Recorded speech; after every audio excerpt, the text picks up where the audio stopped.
A nun in Wisconsin is reflecting on nearly a half a century of teaching here in Chicago. And one student that she knew as Bob, who we now know as Pope Leo.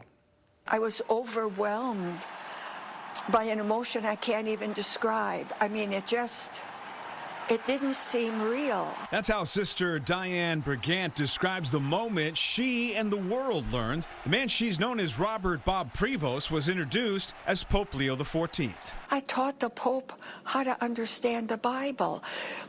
You don't figure that's going to be part of your life. It sounds so strange, you know, but I did. It was during the 1978-79 school year at Catholic Theological Union in Chicago where Sister Diane first met the man she called Bob. The young 20-something seminarian took Brigant's Intro to the Old Testament class his first year at the school and subsequent classes after that. He was a very good student. He was an A student.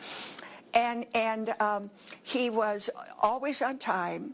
You know, which means he's reliable. Brigant, who taught at CTU for 45 years, says it was about a decade ago when she last saw her friend during an ordination for another priest in Chicago. She sent her friend Bob an email a couple of years ago after he was made a cardinal, not to congratulate him, but to thank him for the kind of ministry that brought him to the attention of the Holy Father. Now that he's the Holy Father, Brigant believes Pope Leo will continue serving like he always has, including as a missionary in Peru. He's 20 years with the poor in a foreign country, so committed to them, he becomes a national, a citizen. And you don't turn that off.